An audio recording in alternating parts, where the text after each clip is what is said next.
अस्सलाम वालेकुम दोस्तों, क्या आपको हैकिंग में इंटरेस्ट है? अगर आपको हैकिंग में इंटरेस्ट है तो ये बहुत अच्छी बात है, क्योंकि आजकल कंप्यूटर सिस्टम टेक्नोलॉजी के इस्तेमाल इतना ज्यादा हो चुका है कि ये इंसान की जिंदगी का एक हिस्सा बन चुका है। और अगर ऐसे वक्त में आप कंप्यूटर के दिल और दिमाग तक पहुंचते हो तो ये बहुत बड़ी बात है।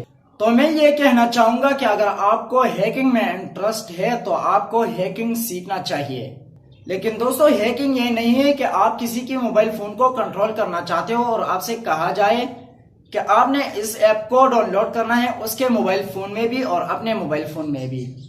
उसके मोबाइल फोन में भी अपना जीमेल ऑन करना है और अपने मोबाइल फोन में जो ऐप इंस्टॉल किया है उसमें भी अपना जीमेल ऑन करना है, तो आप उसके मोबाइल फोन को कंट्रोल कर सकते हो। हाँ, ऐसा तो होता है कि आप उसका मोबाइल फोन को कंट्रोल करोगे, लेकिन इससे हैकिंग नहीं कहते। आप उसके कॉन्टेक्ट्स, मैसेज, गैलरी सब कुछ देख सकते हो और यहाँ तक कि आप उसका होम स्क्रीन भी देख सकते हो कि वो क्या टाइप कर रहा है या क्या देख रहा है। स्पाईफोन ऐप की मदद से गूगल पर ये अवेलेबल है और प्ले स्टोर पर नहीं है, और ये ऐप पैसों में मिलते हैं। तो दोस्तों, इससे हैकिंग नहीं कहा जाता, क्योंकि आप उसके मोबाइल फोन में उस ऐप को तभी डाउनलोड कर सकते हो जब आप उससे मोबाइल फोन ले सको। और अगर आपने किसी बहाने उससे मोबाइल फोन ले भी लिया और उसमें ऐप इंस्टॉल करके जीमेल भी ऑन कर दिया, तो क्या आपको ये पता है कि ये ऐप किसने बनाया है और किस मकसद के लिए बनाया है?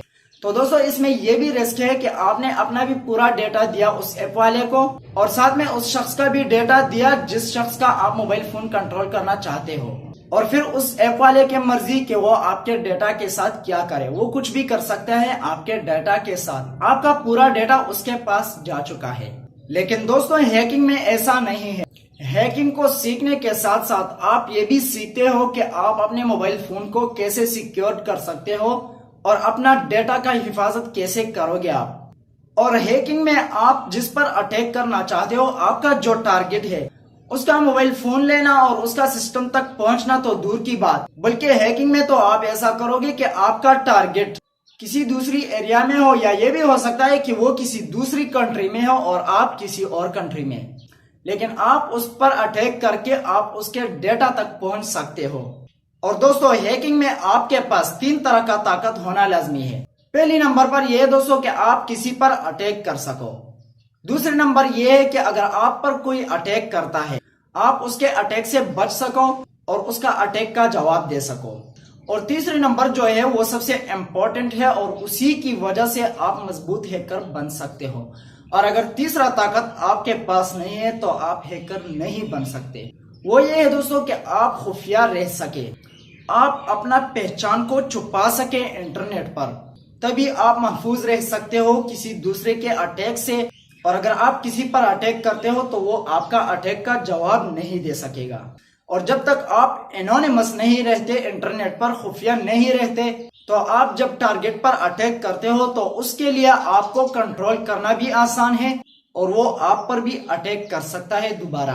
तो ये पहले दोनों जो है, किसी पर अटैक करना और किसी का अटैक का जवाब देना, ये आप कोडिंग के मदद से सीख सकते हो। और ये जो तीसरा है, आप अपना पहचान को कैसे छुपाओगे, आप एनोनिमस कैसे रह सकते हो, तो वो भी आप कोडिंग के मदद से सीख सकते हो। लेकिन उसका आसान तरीका ये है कि उसके लिए आप टॉर ब्राउजर, डार्क वेब का यूज करें, और उसके साथ साथ अगर आप वीपीएन भी यूज करते हो, दोनों को यूज करते हो, डार्क वेब और वीपीएन, तो ये आपके लिए ज्यादा बेहतर रहेगा। आप इसके जरिए ज्यादा महफूज रह सकते हो।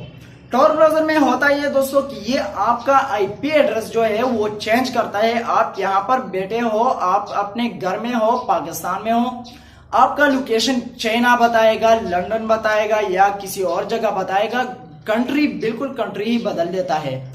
और टॉर ब्राउजर में खास बात यह है दोस्तों कि इससे कोई भी थर्ड पार्टी पकड़ नहीं सकता। हाँ, हैकर इसको पकड़ सकता है, आपका लोकेशन पकड़ सकता है, लेकिन इतना बआसानी पकड़ नहीं सकता।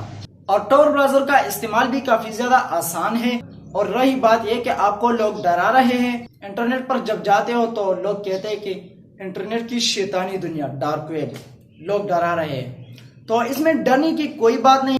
और अगर आप हैकिंग सीखते हो तो आपके लिए तो ये कुछ भी नहीं है, आप इससे भी बड़े बड़े सॉफ्टवेयर यूज करोगे आगे चलकर। लेकिन मैं ये बता दूं कि टॉर ब्राउजर जो है वो इतना खतरनाक नहीं है और आप इसका इस्तेमाल इजीली कर सकते हो।